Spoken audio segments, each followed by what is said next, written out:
दोस्तों, आज की हमारी कहानी है आदित्यनाथ शर्मा जी की, जो कि मुंबई की एक डिजिटल मार्केटिंग कंपनी में काम करते हैं। लेकिन जॉब के साथ उन्हें हॉन्टेड प्लेसेस में जाना और पैरानॉर्मल एनर्जी को फाइंड करने का भी शौक था। और यही शौक उनकी जिंदगी का सबसे बड़ा सबक भी बन गया जब वो एक हॉन्टेड कब्रिस्तान में अपने दोस्तों के साथ विजिट करने चले गए, लेकिन इस बात से एकदम अनजान कि वो जगह मरकर भी जिंदा है।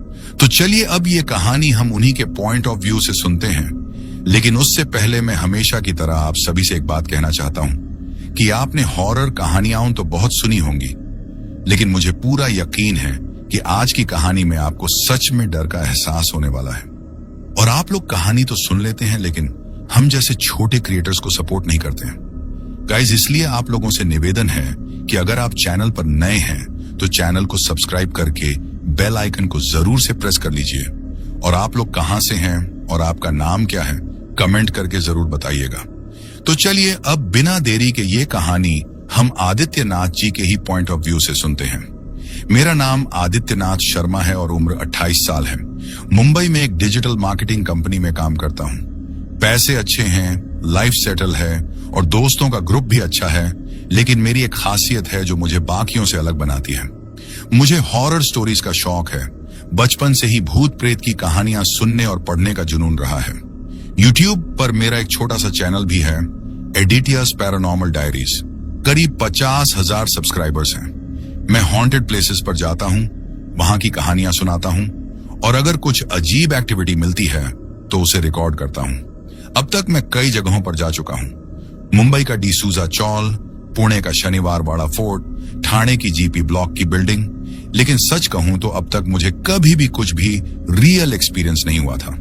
हाँ, कुछ अजीब आवाजें, ठंडी हवाएं और वो सब महसूस हुआ जो लोग बताते हैं, लेकिन कभी किसी भूत को देखा नहीं और कभी ऐसा कुछ नहीं हुआ जिससे मेरी जान पर बनाए।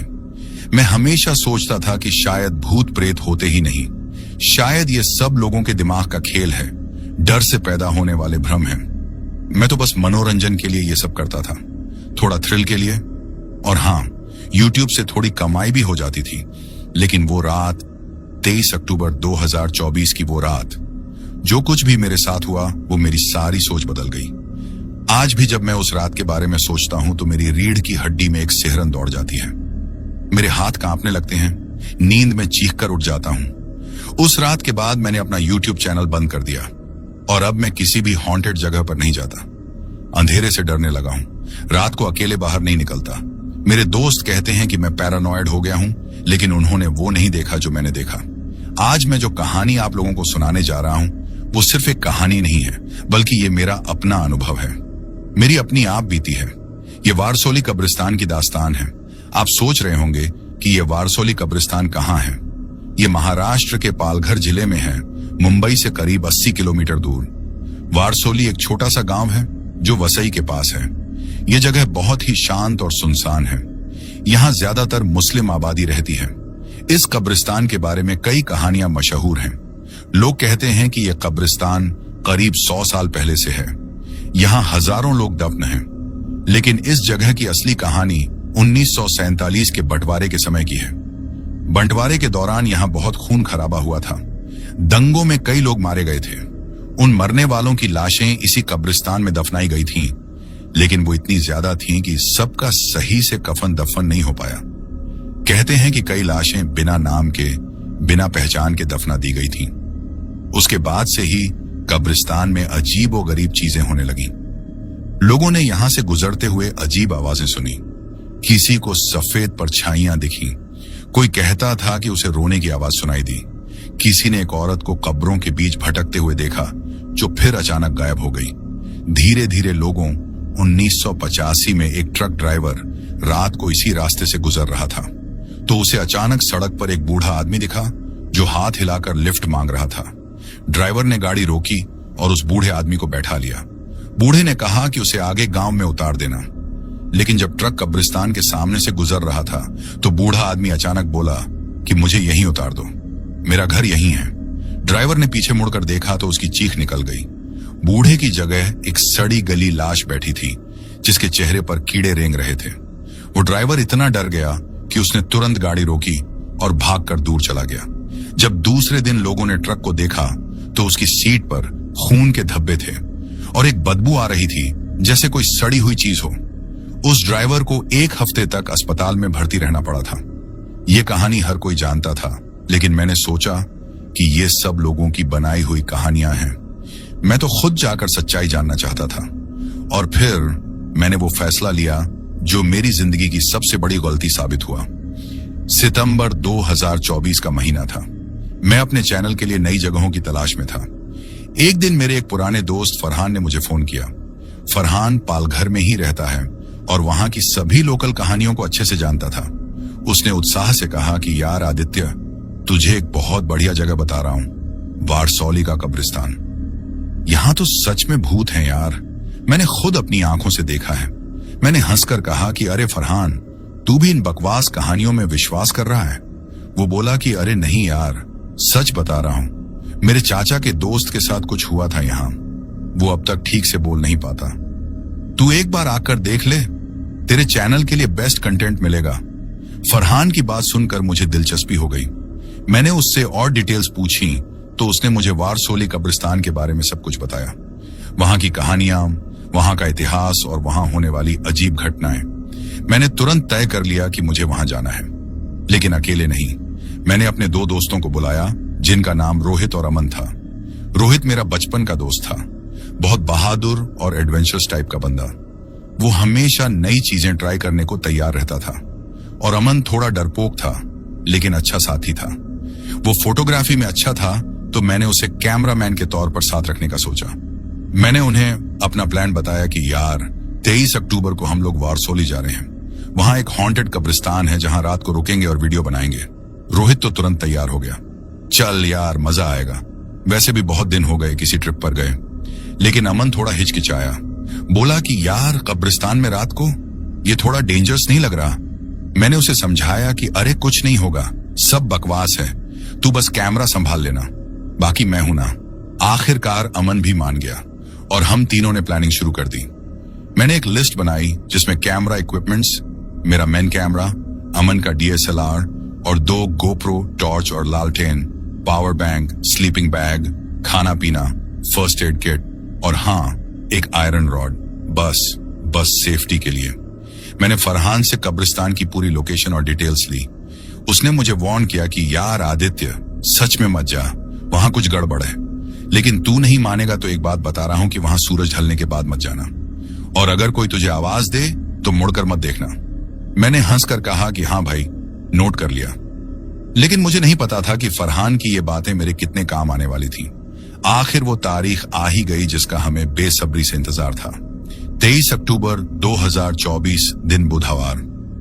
सुबह 8 बजे हम तीनों मुंबई से निकले। मैंने अपनी मारुति सुजुकी ब्रेजा ली थी। प्लान ये था कि दोपहर तक वारसोली पहुंच जाएंगे और दिन में कब्रिस्तान का सर्वे करेंगे, लोकल लोगों से बात करेंगे और फिर रात को वहीं रुकेंगे। मौसम अच्छा था, हल्के बादल थे, लेकिन बारिश की कोई संभावना नहीं थी। रास्ते में हम तीनों बातें करते रहे, गाने सुनते रहे और अमन थोड़ा नर्वस था, लेकिन रोहित उसे हंसाता रहा। अमन ने अचानक पूछा कि यार आदित्य, तू सच में मानता है कि भूत होते हैं? मैंने बैक मिरर से उसकी तरफ देखा और बोला कि नहीं यार, मैं तो बस एंटरटेनमेंट के लिए ये सब करता हूं। मेरे हिसाब से तो भूत प्रेत सब दिमाग का खेल है। तो फिर ये सारे लोग जो कहते हैं कि उन्होंने भूत देखा, वो सब झूठ बोलते हैं? मैंने कहा कि नहीं, झूठ नहीं बोलते, बस उनका दिमाग उन्हें धोखा दे देता है। डर, डार्कनेस और इमेजिनेशन, ये तीनों मिलकर कुछ भी दिखा सकते हैं।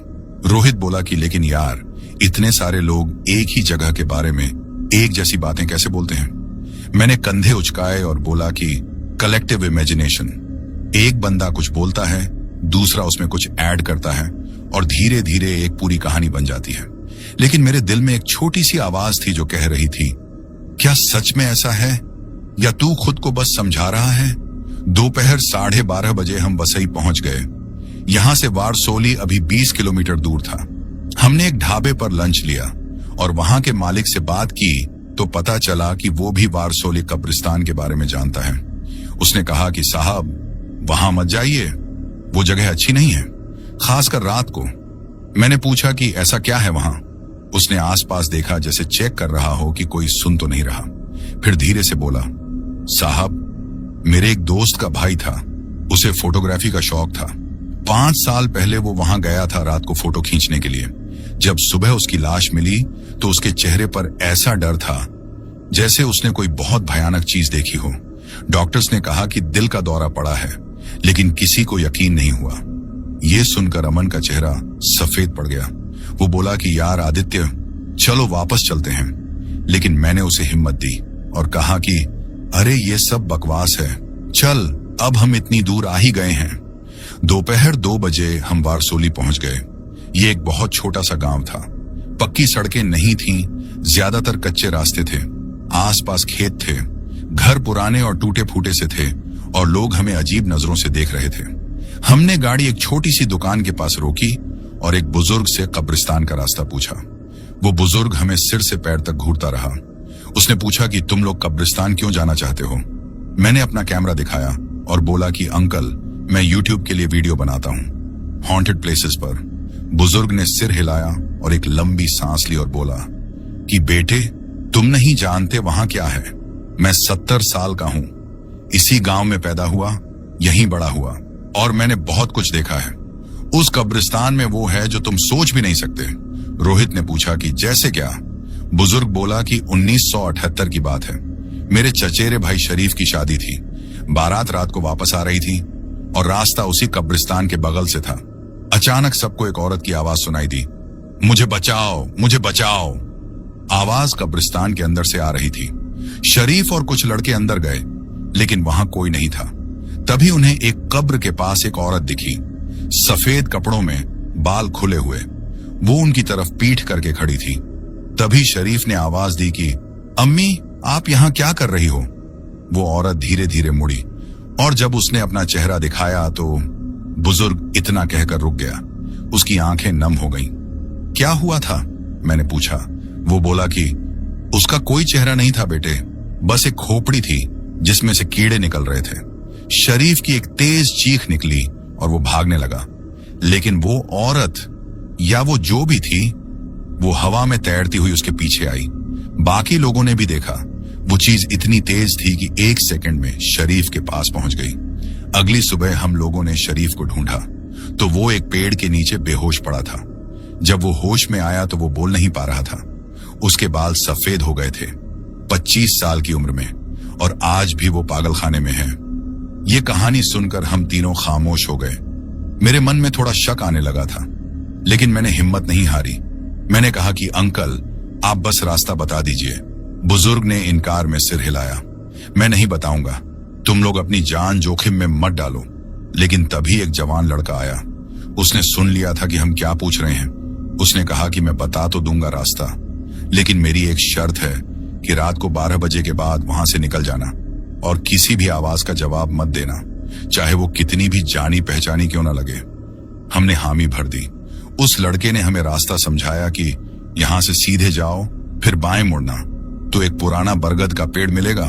उसके बाद कच्चा रास्ता शुरू हो जाएगा। उसी रास्ते पर चलते रहना। 2 किलोमीटर बाद कब्रिस्तान आ जाएगा। तुम्हें पता चल जाएगा, वहां एक बड़ा सा लोहे का गेट है। हमने उसे थैंक्स कहा और निकल पड़े। दोपहर 3 बजे हम कब्रिस्तान के रास्ते पर थे। जैसा लड़के ने बताया था वैसे ही मिला। बरगद का पेड़ बहुत विशाल था। उसकी जड़ें ऊपर से लटक रही थीं और उसकी छाया बहुत घनी थी। उसके नीचे से गुजरते वक्त मुझे एक अजीब सी फीलिंग हुई, जैसे कोई हमें देख रहा हो। कच्चे रास्ते पर गाड़ी चलाना मुश्किल था क्योंकि रास्ता बहुत उबड़ खाबड़ था। आसपास सिर्फ जंगल था और पेड़ इतने घने थे कि सूरज की रोशनी भी मुश्किल से आ रही थी। अमन ने कहा, यार ये जगह तो दिन में ही इतनी डरावनी लग रही है, तो रात को क्या होगा। रोहित ने मजाक में कहा कि रात को तेरी बहन से शादी हो जाएगी। हम तीनों हंस पड़े, लेकिन वो हंसी भी अधूरी सी थी। जगह सच में बहुत अनकंफर्टेबल थी। आधे घंटे की ड्राइव के बाद हम एक खुली जगह पर पहुंचे और सामने था वो वारसोली कब्रिस्तान। मैं गाड़ी से उतरा और वहां की तरफ देखा। लोहे का गेट सच में बहुत बड़ा था और उस पर अरबी में कुछ लिखा हुआ था। गेट पूरी तरह जंग खा चुका था और उसके दोनों तरफ टूटी फूटी दीवारें थीं। गेट के पीछे वो था जिसे देखकर मेरी रीढ़ में एक ठंडक दौड़ गई।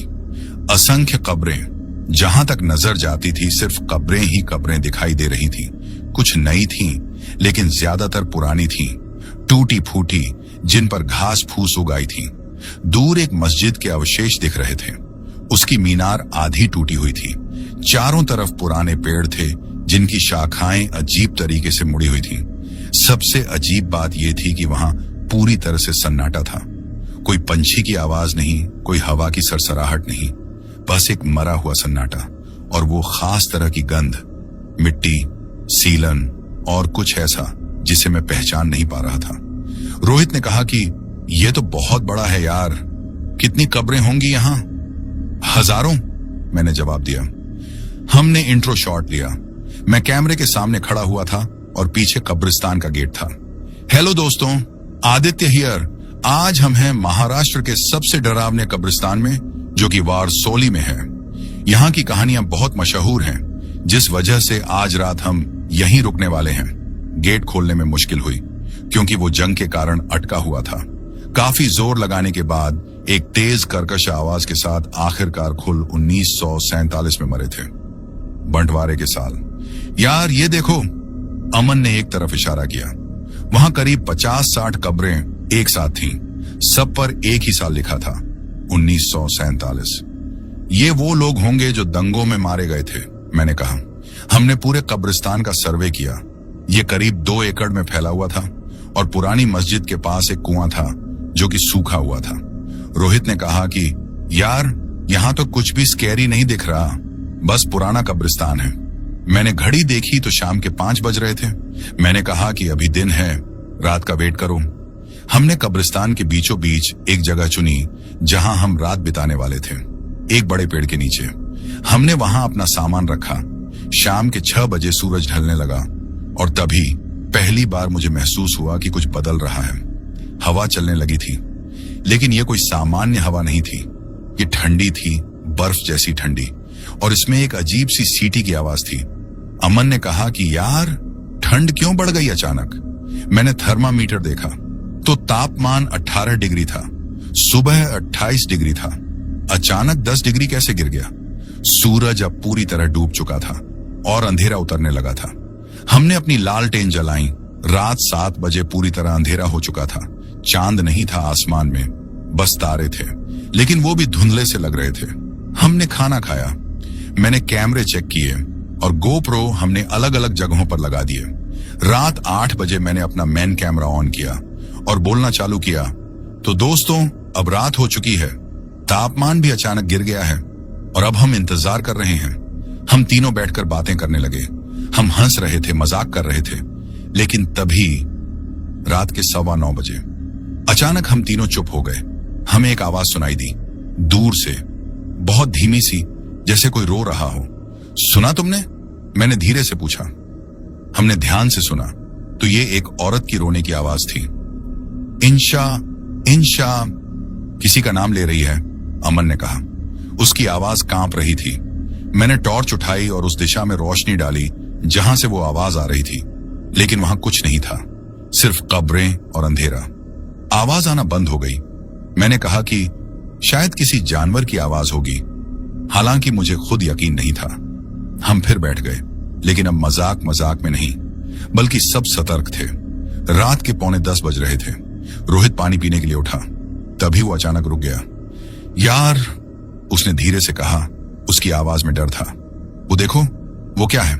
उसने दूर एक तरफ इशारा किया। हमने देखा तो मस्जिद के पास एक सफेद चीज थी जो कि हवा में तैर रही थी। क्या है वो? अमन की आवाज कांप रही थी। मैंने कैमरा उठाया और जूम करके देखा तो स्क्रीन पर वो साफ दिख रहा था, एक सफेद और धुंधला सा आकार जो कि धीरे धीरे ऊपर नीचे हो रहा था। ये कुछ और होगा, मैंने कहा, धुंध या कुछ। वो चीज करीब 1 मिनट तक वहीं रही और फिर अचानक गायब हो गई। अमन ने कहा कि भाई, मुझे डर लग रहा है, चलो यहां से। रात के 10:30 बज रहे थे। अब तक हमने और भी कई अजीब चीजें देखी थी। दूर से किसी के चलने की आवाज आती थी, लेकिन कोई दिखाई नहीं देता था। हवा अलग अलग दिशाओं से आ रही थी, कभी गर्म तो कभी ठंडी। हमें लगातार महसूस हो रहा था कि कोई हमें देख रहा है। मेरे कैमरे की बैटरी अचानक 100 से 60% हो गई। रोहित ने कहा कि यार, मुझे बाथरूम जाना है। मैंने कहा कि अभी? यहां? वो बोला कि यार बहुत अर्जेंट है, मैं जल्दी आता हूं। मैंने उसे टॉर्च दी और कहा कि जल्दी आ जाना और आवाज देते रहना। रोहित उठा और दूर बुशेस की तरफ चला गया। हम उसे टॉर्च की रोशनी से जाते हुए देख सकते थे। तभी दूर से रोहित की आवाज आई, आदित्य, अमन। उसकी आवाज में एक डर और दहशत थी। हम दोनों उठकर उस दिशा में भागे। रोहित, क्या हुआ? मैं चिल्लाया। रोहित भागता हुआ हमारी तरफ आ रहा था। उसका चेहरा सफेद पड़ा हुआ था और वो हाँफ रहा था। उसने कहा कि वहां कोई है। मैं बाथरूम कर रहा था तो मुझे अपने पीछे किसी के खड़े होने का एहसास हुआ। मैंने पीछे मुड़कर देखा तो इतना कहकर वो रुक गया। मैंने पूछा कि क्या देखा? रोहित की आंखों में एक सच्चा डर था। वो बोला कि एक बच्चा करीब 7-8 साल का, फटे कपड़ों में बस खड़ा था और मुझे घूर रहा था। मैंने उससे पूछा लेकिन वो कुछ नहीं बोला। और फिर मैंने पूछा कि फिर क्या? वो बोला कि फिर उसने मुस्कुराना शुरू किया, लेकिन वो कोई नॉर्मल मुस्कुराहट नहीं थी। उसकी मुस्कुराहट इतनी चौड़ी थी कि उसका चेहरा फट रहा था और उसकी आंखें पूरी काली थी। कोई पुतली नहीं, कोई वाइट नहीं, बस काली। मेरी रीढ़ में एक सिहरन दौड़ गई। जब मैं भागा तो उसने मुझे आवाज दी, रुक जाओ, मेरे साथ खेलो। उसकी आवाज ऐसी थी जैसे कई आवाजें एक साथ बोल रही हों। अब हम तीनों डर गए थे क्योंकि यह कोई मजाक नहीं था। मैंने फैसला किया कि चलो यहां से अभी निकलते हैं। हमने अपना सामान उठाना शुरू किया, लेकिन तभी रात ठीक 11 बजे अचानक सभी टॉर्च और लैंटर्न बुझ गईं और पूरा अंधेरा हो गया।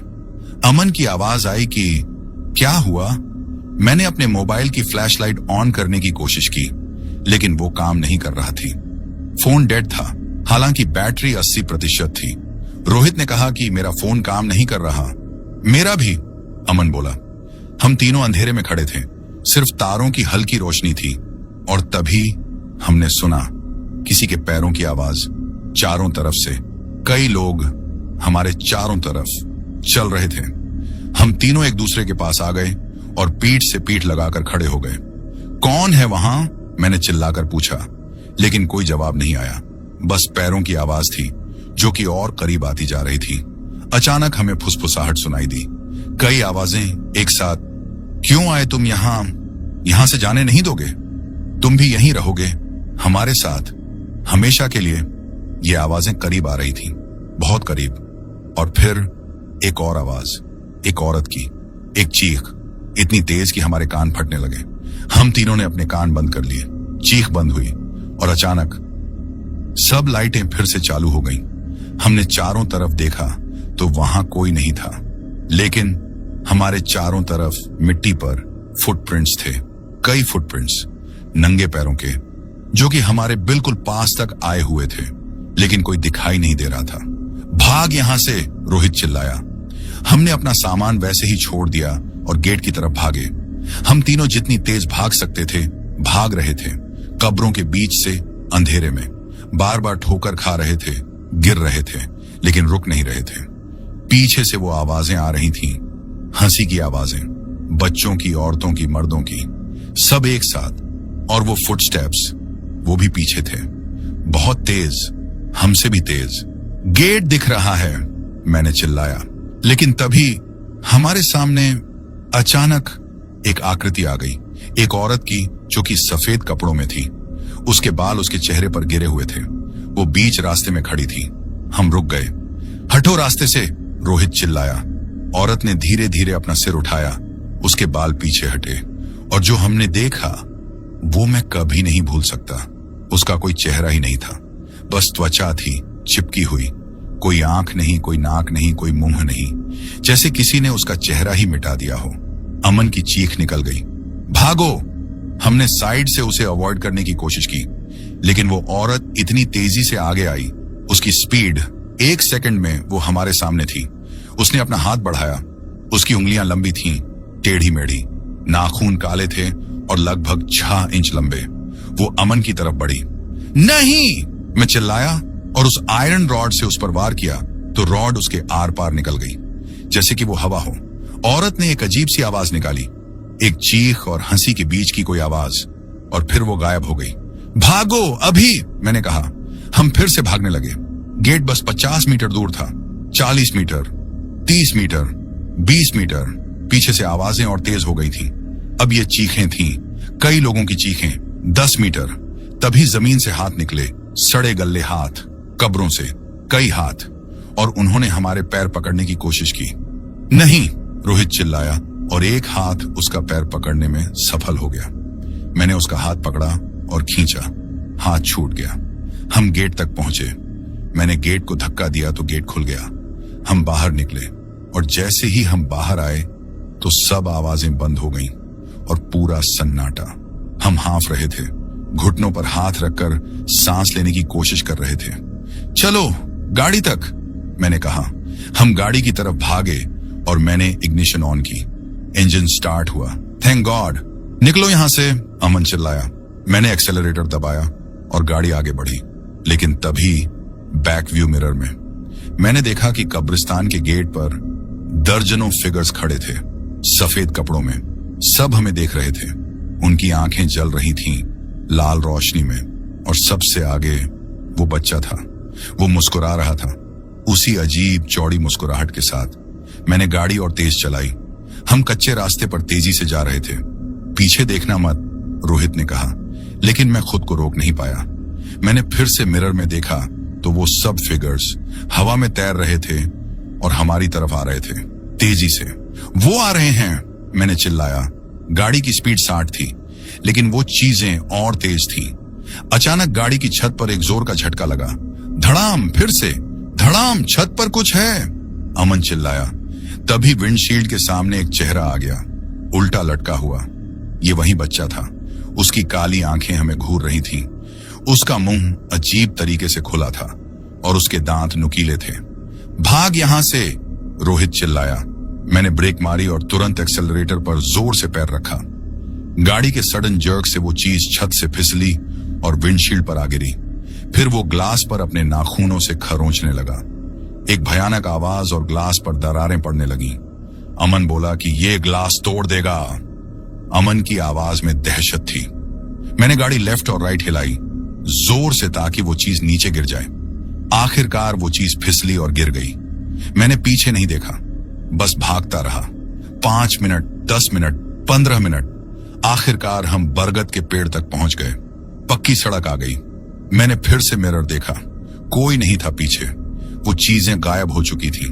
हम सही सलामत निकल गए थे, या हम ऐसा सोच रहे थे। हम तीनों पूरे रास्ते चुप रहे, कोई कुछ नहीं बोला।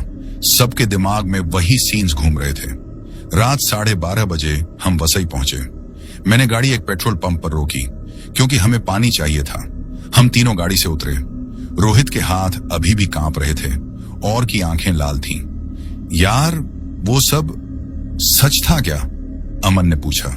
मैंने हाँ में सिर हिलाया कि हाँ, जो भी था वो रियल था। हमने पानी पिया। मैं वॉशरूम की तरफ गया अपना चेहरा धोने। वॉशरूम में मैंने अपना चेहरा मिरर में देखा तो मैं बिल्कुल थका हुआ लग रहा था।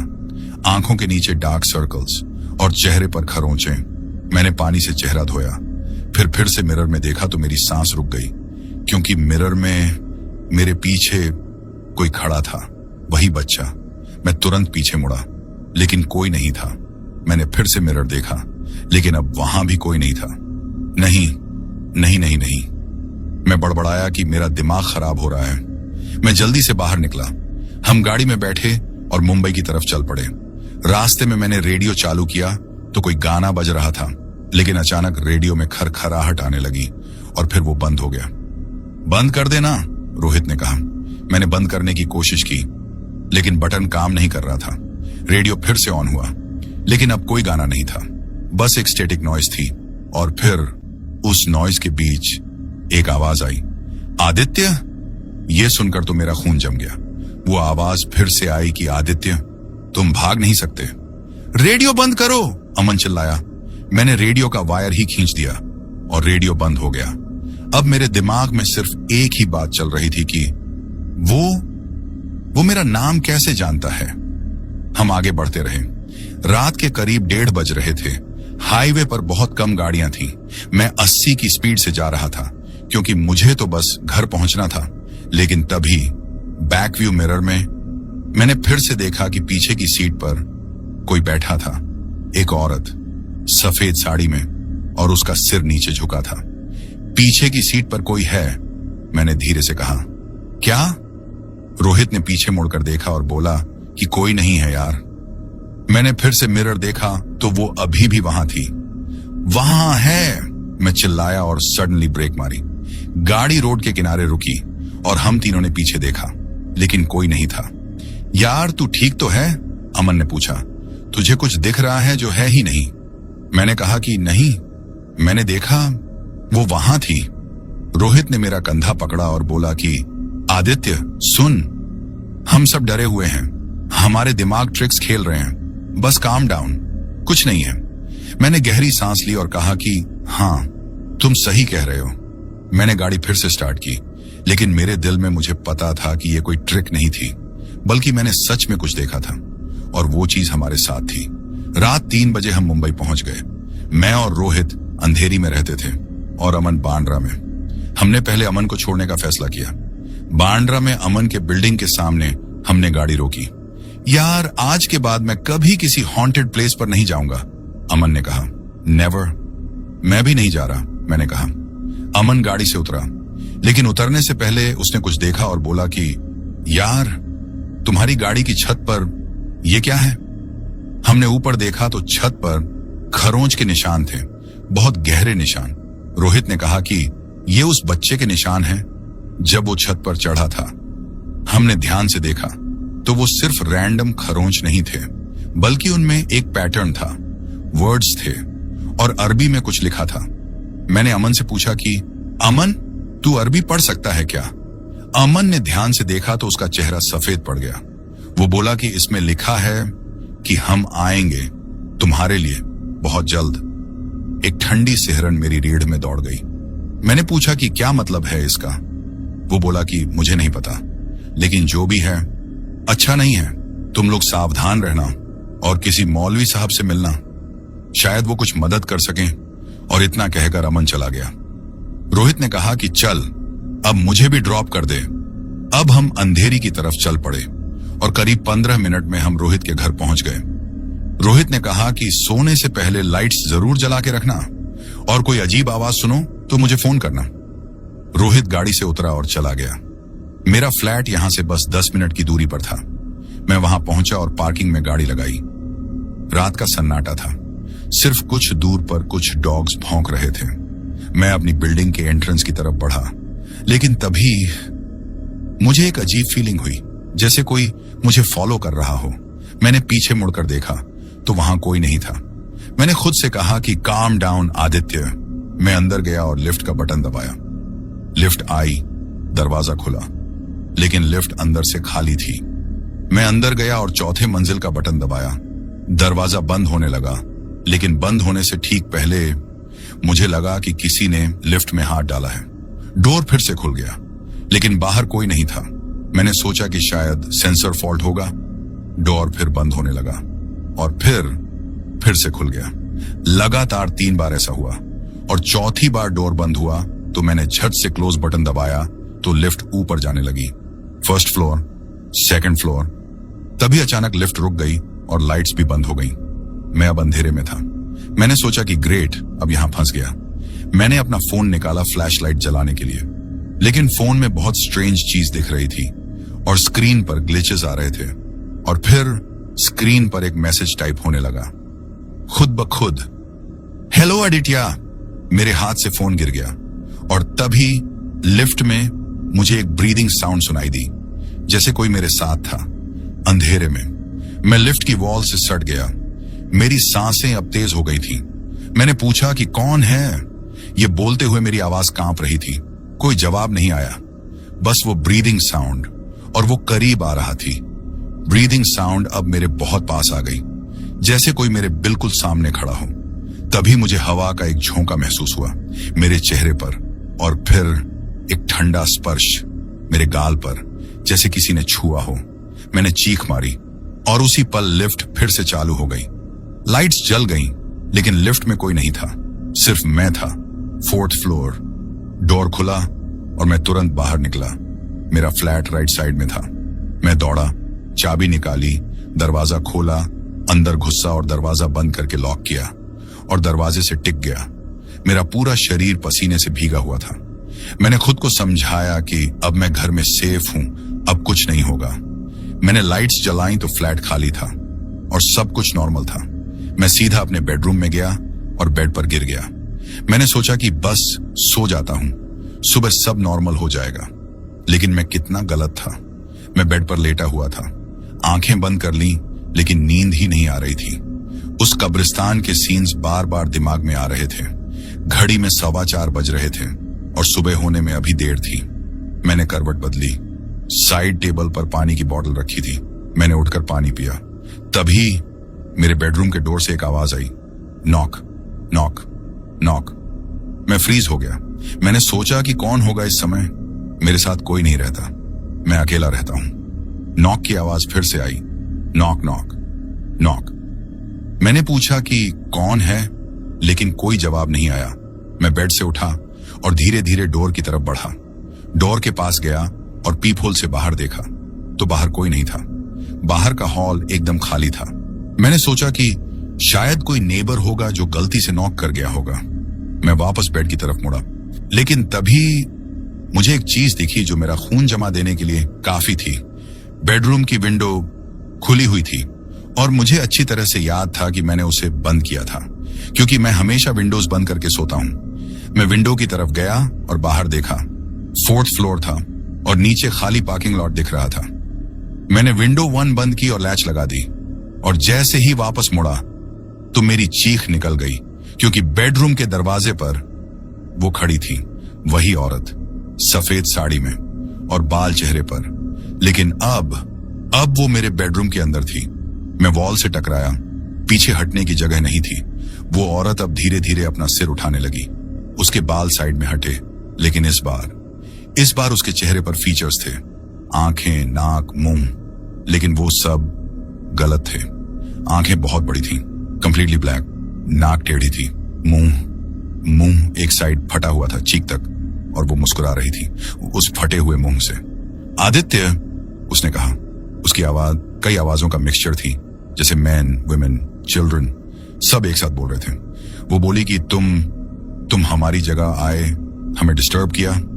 मैं कुछ बोल नहीं पा रहा था, बस डर से कांप रहा था। वो औरत एक कदम आगे बढ़ी और बोली कि अब तुम्हारी बारी है, हमारे साथ आओ। नहीं, आखिरकार मैं बोल पाया, दूर रहो मुझसे। वो औरत हंसने लगी, लेकिन वो हंसी वो कोई नॉर्मल हंसी नहीं थी। वो एक चीख और हंसी के बीच की कोई आवाज थी। वो मेरे और करीब आ गई। मैंने साइड से निकलने की कोशिश की, लेकिन वो मुझसे तेज थी। 1 सेकंड में मेरे सामने आ गई। उसने अपना हाथ आगे बढ़ाया। उसके नाखून काले और लंबे थे। मुझे लगा कि मेरी जान जा रही है, ये एंड है।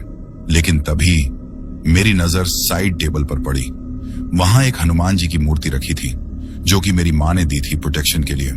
मैंने झट से उसे उठाया और औरत के सामने कर दिया और हनुमान चालीसा बड़बड़ाने लगा। पूरी तो याद नहीं थी, लेकिन जो भी याद थी बोलने लगा। बुद्धिहीन तनु जानिके सुमिरों पवन कुमार। औरत चीखने लगी, एक भयानक और कान फाड़ देने वाली चीख। उसने पीछे हटना शुरू किया। मैं बोलता रहा जोर जोर से, और वो औरत धीरे धीरे फीकी पड़ने लगी, ट्रांसपेरेंट होने लगी, और फिर वो गायब हो गई। मैं नीचे फ्लोर पर बैठ गया।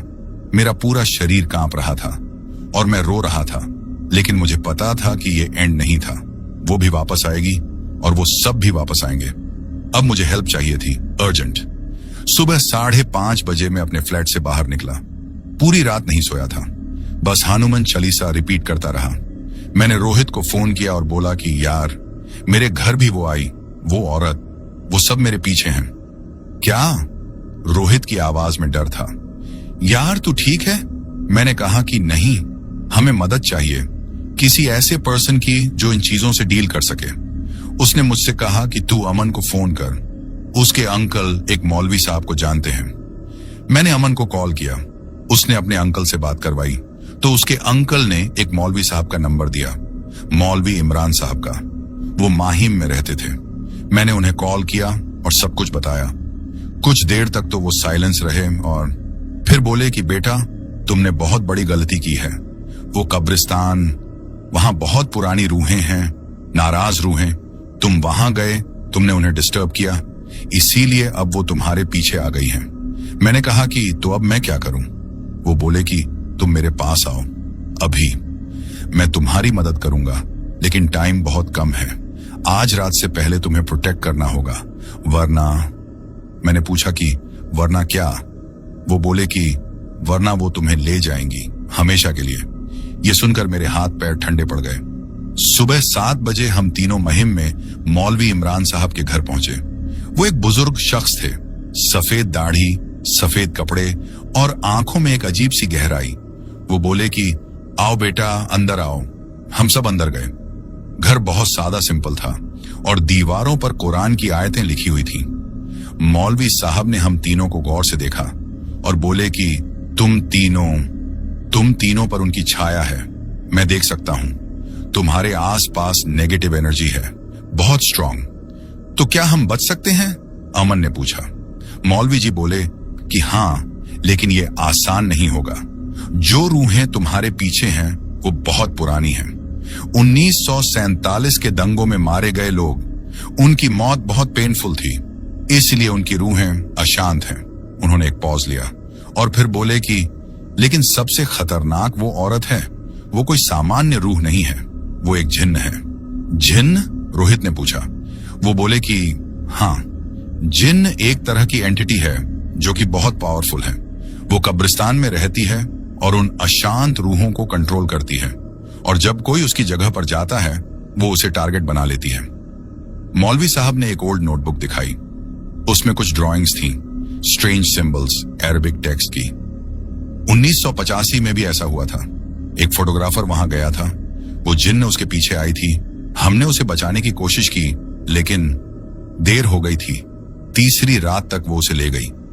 तीसरी रात? मैंने पूछा। वो बोले कि हाँ, जिन्न को अपने विक्टिम को पूरी तरह से कंट्रोल करने में 3 रातें लगती हैं।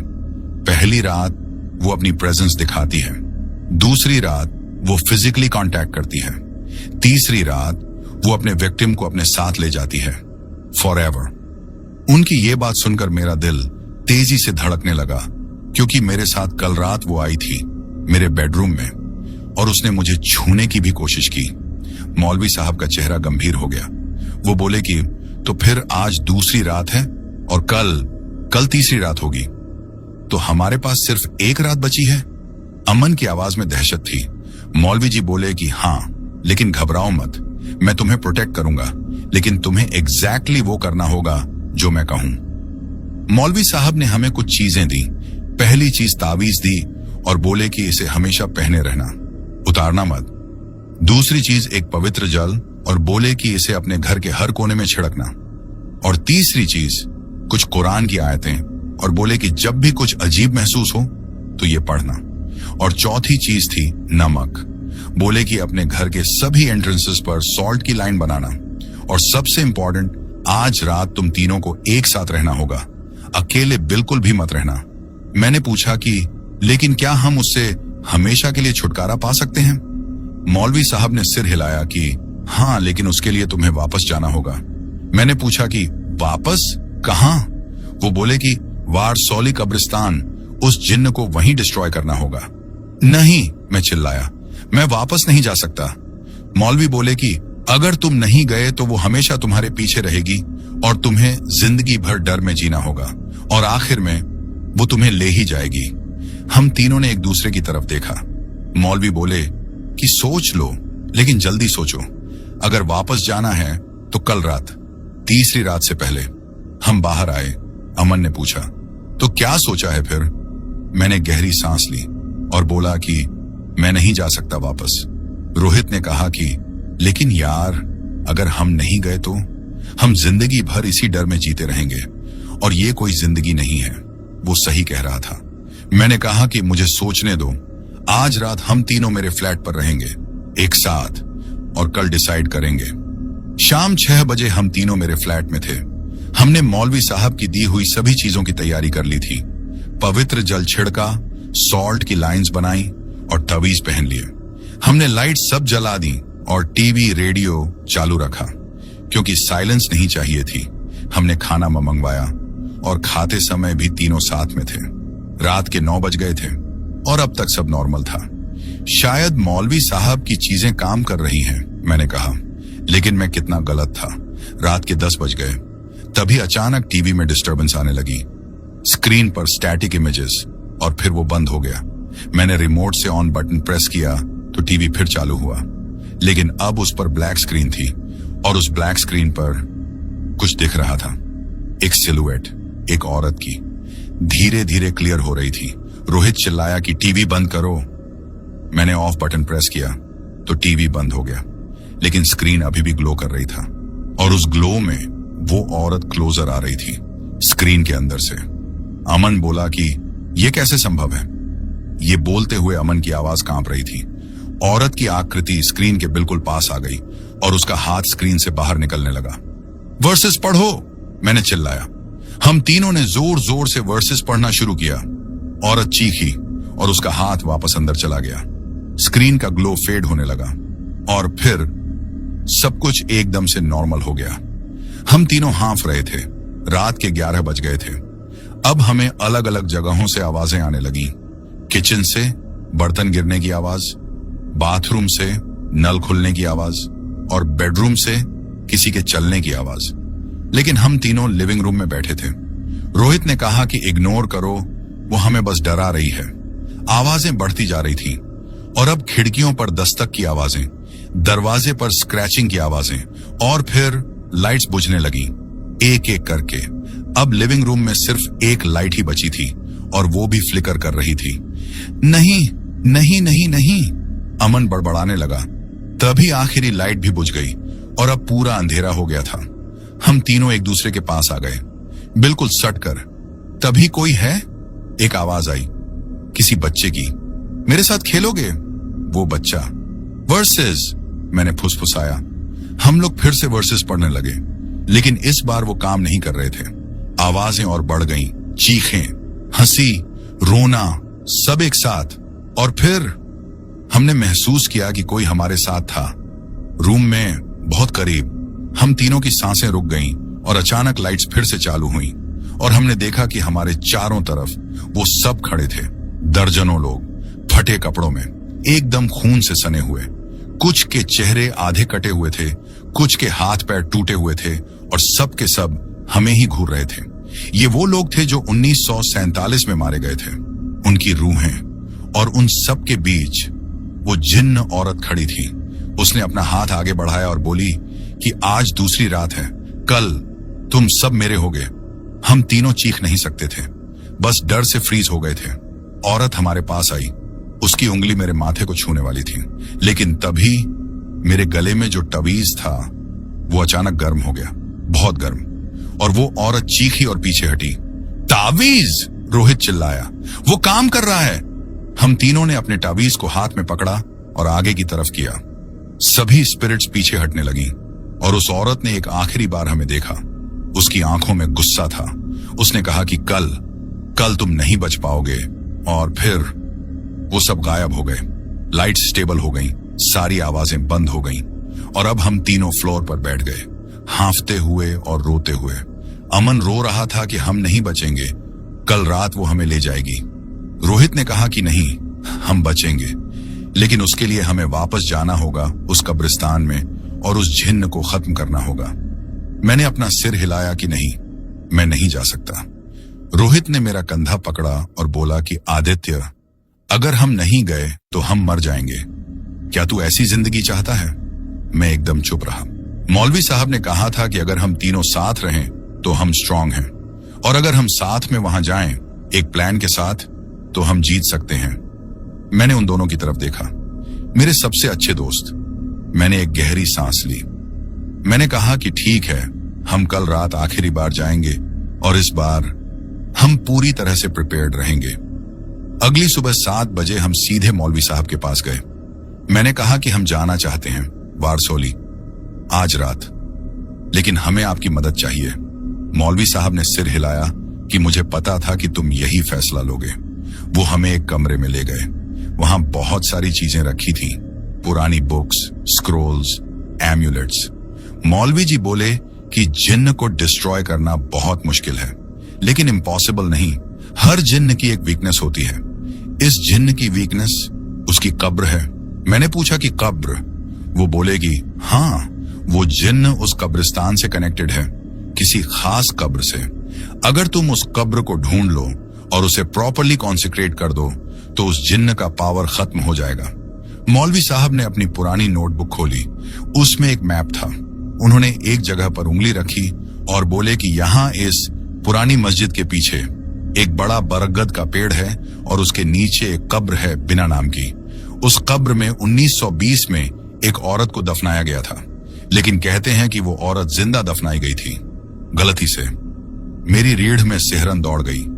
उस औरत की रूह इतनी गुस्से और दर्द में थी कि वो एक जिन्न बन गई और उसने वो सारी अशांत रूहों को अपने कंट्रोल में ले लिया। मैंने कहा कि तो हमें उस कब्र को ढूंढना होगा। मौलवी साहब बोले कि हाँ, और फिर तुम्हें वहां ये सब करना होगा।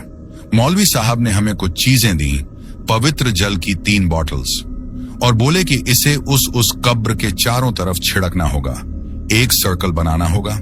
दूसरा, special verses written on scrolls, और बोले कि इन्हें उस सर्कल के चारों कॉर्नर्स पर रखना। तीसरा, एक सिल्वर डैगर दिया और बोले कि इसे कब्र के बीचों बीच गाड़ना होगा, डीप। और चौथा, एक मोर टवीज मशद था जो कि स्ट्रॉन्गर वंस था। हमें वो देते हुए बोले कि ये तुम्हें प्रोटेक्ट करेंगे, और बोले कि एक बात और, जब तुम वो रिचुअल कर रहे होगे तो वो जिन्न तुम्हें रोकने की पूरी कोशिश करेगी। वो तुम्हें डराएगी, तुम पर अटैक करेगी, लेकिन तुम्हें रिचुअल पूरा करना ही होगा। अगर बीच में रुक गए तो सब खत्म और तुम सब भी। हम करेंगे, रोहित ने कहा। मौलवी साहब ने हमारा माथा चूमा और बोले कि अल्लाह तुम्हारे साथ हो। शाम 5 बजे हम मुंबई से निकले। सेम रूट, सेम फीलिंग्स, लेकिन इस बार सब कुछ अलग था और इस बार हम तैयार थे। रास्ते में हमने प्लान रिपीट किया। पहले कब्रिस्तान पहुंचते ही सीधे पुरानी मस्जिद की तरफ जाना है, फिर बरगद का पेड़ ढूंढना है, फिर बिना नाम की कब्र ढूंढना है, फिर रिचुअल करना है और फिर वहां से निकलना है। और अगर इस बीच कुछ भी गड़बड़ हुई तो हम जिंदा नहीं लौटेंगे। रात के 8 बजे हम वसई पहुंचे और रात 9 बजे हम वारसोली के रास्ते पर थे और रात 9:30 बजे हम कब्रिस्तान के गेट के सामने थे। गेट बंद था, लेकिन इस बार उस पर खून जैसा कुछ लिखा था, अरबिक में। मैंने अमन से पूछा कि अमन, इसमें क्या लिखा है? अमन ने जैसे ही पढ़ा तो उसका चेहरा सफेद पड़ गया, क्योंकि उसमें लिखा था कि तुम लोग आए हो मरने के लिए। हम तीनों ने एक दूसरे की तरफ देखा। No turning back now, Rohit ने कहा। हमने गेट खोला, वही क्रीकिंग साउंड। हम अंदर गए। कब्रिस्तान बिल्कुल अलग लग रहा था। एक धुंध थी ग्राउंड लेवल पर, हरे रंग की ग्लो कर रही थी और हवा में एक सड़ांत थी, मौत की स्मेल। हमने अपनी टॉर्चेस ऑन की और मस्जिद की तरफ बढ़ना शुरू किया। हर कदम पर हमें ऐसा लग रहा था जैसे कोई हमें देख रहा है। हर कब्र के पीछे से, हर पेड़ के पीछे से हमें आवाजें सुनाई देने लगी, विस्पर्स, बहुत सारे, एक साथ कि जाओ यहां से, तुम यहां नहीं आ सकते, वो तुम्हें मार देगी। हमने उसे इग्नोर किया और आगे बढ़ते रहे। आधे रास्ते में हमारे सामने फिगर्स अपीयर होने लगी, वही स्पिरिट्स, डजन्स ऑफ देम, लेकिन हमारे टवीज ने उन्हें दूर रखा और वो पास नहीं आ सके। आखिरकार हम मस्जिद तक पहुंच ही गए। मस्जिद के पीछे वहां था बरगद का पेड़, बहुत विशाल, जिसकी जड़ें चारों तरफ फैली हुई थी, और उसके नीचे एक कब्र, बाकियों से थोड़ी अलग, बड़ी, लेकिन उस पर कोई नाम नहीं था, कोई डेट नहीं, बस प्लेन पत्थर। ये वही है, मैंने कहा। हम तीनों उस कब्र के पास पहुंचे, तभी टेम्परेचर अचानक गिर गया, बहुत ज्यादा, इतना ज्यादा कि हमारी सांसें तक दिखने लगी। और फिर वो आवाज आई कि तुम यहां नहीं आ सकते थे। हमने चारों तरफ देखा, वो जिन्न औरत वहीं थी, लेकिन इस बार वो अलग दिख रही थी, मोर सॉलिड, मोर रियल, मोर टेरिफाइंग। उसका पूरा चेहरा अब विजिबल था, रॉटिंग फ्लैश, एम्प्टी आई सॉकेट से रेड लाइट निकल रही थी, माउथ इम्पॉसिबली वाइड खुला हुआ था और शार्प टीथ से भरा था। उसने मल्टीपल वॉइसेस में कहा कि ये मेरी जगह है, तुमने आने की हिम्मत कैसे की? रोहित ने कहा कि हम तुम्हें खत्म करने आए हैं। वो औरत हंसी, एक भयानक और एकोइंग हंसी, और बोली कि तुम मुझे खत्म करोगे? मैं यहां 100 साल से हूं। कितने आए कितने गए और सब अब यहीं हैं मेरे साथ। उसने इशारा किया और हमारे चारों तरफ स्पिरिट्स अपीयर होने लगी। हंड्रेड्स, सब हमें घेरने लगी। अब करो, मैंने चिल्लाया। हम तीनों ने काम शुरू कर दिया। मैंने होली वाटर की बोतल खोली और कब्र के चारों तरफ सर्कल बनाना शुरू किया। रोहित स्क्रोल्स रख रहा था चारों कॉर्नर्स पर। अमन सिल्वर डैगर तैयार कर रहा था। जिन्न चीखी कि नहीं, रुक जाओ। वो हम पर दौड़ी, लेकिन टवीज ने उसे टेम्पोरेरीली रोक दिया और बाकी के साए हमारे पास आने लगे और हमें खींचने की कोशिश करने लगे, लेकिन हम रुके नहीं। सर्कल पूरा हुआ, स्क्रोल्स रखे गए। डैगर, मैंने चिल्लाया। अमन ने डैगर उठाया, लेकिन तभी एक स्पिरिट ने उसका हाथ पकड़ लिया। अमन चिल्लाया कि छोड़ो मुझे। रोहित ने उस स्पिरिट को धक्का दिया, वर्सेस पढ़ते हुए। स्पिरिट पीछे हटी।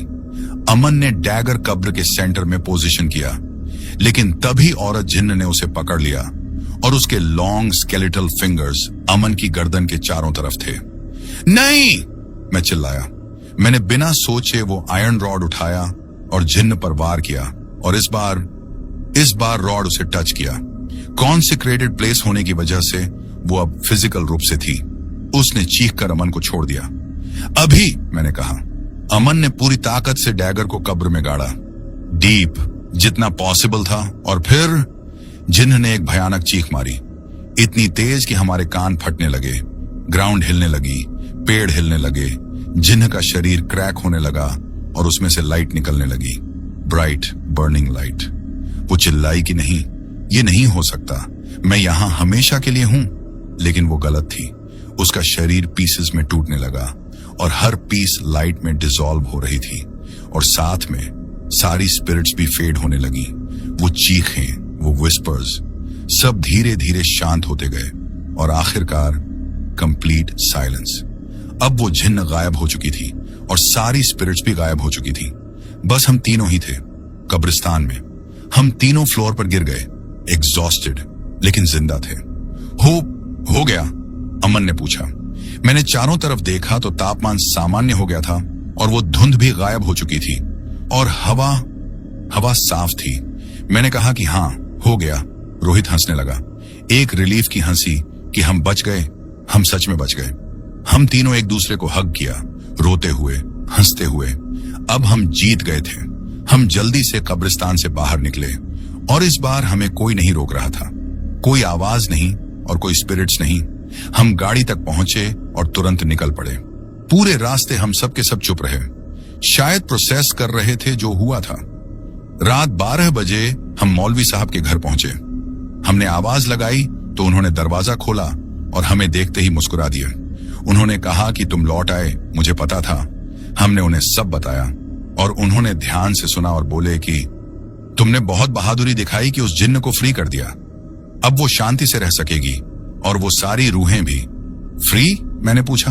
वो बोले कि हाँ, वो औरत जिसे जिंदा दफनाया गया था, उसकी रूह बंधी हुई थी। एंगर और पेन में तुमने उसे रिलीज कर दिया, अब वो आगे बढ़ सकती है। मैंने पूछा कि और अब हमारे साथ तो फिर से कुछ नहीं होगा ना? मौलवी साहब ने सिर हिलाया और बोले कि नहीं, अब तुम सेफ हो, वो कनेक्शन टूट चुका है। हमने उन्हें शुक्रिया कहा बहुत बार। अगले दिन सुबह हम अपने अपने घर गए। फर्स्ट टाइम प्रॉपर्ली सोए, कोई नाइटमेयर नहीं, कोई आवाज नहीं। और अगले हफ्ते मैंने अपना यूट्यूब चैनल परमानेंटली बंद कर दिया। एक फाइनल वीडियो अपलोड की जिसमें मैंने कहा कि दोस्तों, यह मेरा आखिरी वीडियो है। मैंने कुछ ऐसा एक्सपीरियंस किया है जिसने मेरी पूरी सोच बदल दी है। भूत प्रेत रियल हैं, इविल स्पिरिट्स रियल हैं और उन्हें डिस्टर्ब करना बहुत खतरनाक हो सकता है। प्लीज हॉन्टेड प्लेसेस पर मत जाओ सिर्फ एंटरटेनमेंट के लिए। रिस्पेक्ट करो उन जगहों की। Take care, stay safe. महीने भर में मेरी जिंदगी नॉर्मल हो गई। ऑफिस, फ्रेंड्स, मूवीज, सब कुछ वैसा ही। लेकिन मैं वैसा नहीं रह गया। अब मैं अंधेरे से नहीं डरता क्योंकि मुझे पता है कि अंधेरे में क्या हो सकता है। मैं समझ गया हूं कि यह दुनिया सिर्फ जो हम देखते हैं उससे बहुत बड़ी है। कुछ चीजें हैं जो साइंस एक्सप्लेन नहीं कर सकती। कुछ मिस्ट्रीज हैं जो मिस्ट्रीज ही रहनी चाहिए। आज 23 अक्टूबर 2025 है। ठीक 1 साल पूरा हो गया है।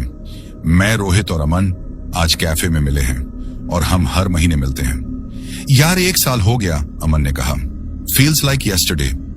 और फील्स लाइक कई साल पहले की बात हो, रोहित ने ऐड किया। मैंने अपनी कॉफी का SIP लिया और कहा कि तुम लोग कभी सोचते हो अगर हम वहां नहीं गए होते तो? हर दिन, अमन ने कहा। लेकिन फिर सोचता हूं, हम जिंदा हैं, हम यहां हैं और हमने कुछ ऐसा किया जो बहुत कम लोग कर पाते हैं। ईवल को फेस किया और जीत गए। मेरा फोन बज हुआ। एक मैसेज, अननोन नंबर। मैंने ओपन किया तो सिर्फ एक लाइन थी कि शुक्रिया, अब मैं शांति में हूं। और आखिरी में झेड़ लिखा था। अब ये झेड़ कौन था? और तभी मुझे याद आया, वो कब्र, बिना नाम की कब्र। लेकिन मौलवी साहब ने बताया था कि उस औरत का नाम जुबैदा था। मैंने मैसेज डिलीट किया। सब ठीक है? रोहित ने पूछा। मैंने मुस्कुराकर कहा, हाँ बिल्कुल ठीक। और सच में था, सब कुछ ठीक था। उस रात ने मुझे बहुत कुछ सिखाया कि करेज सिर्फ फियरलेस होना नहीं है, करेज है भयभीत होकर भी आगे बढ़ना।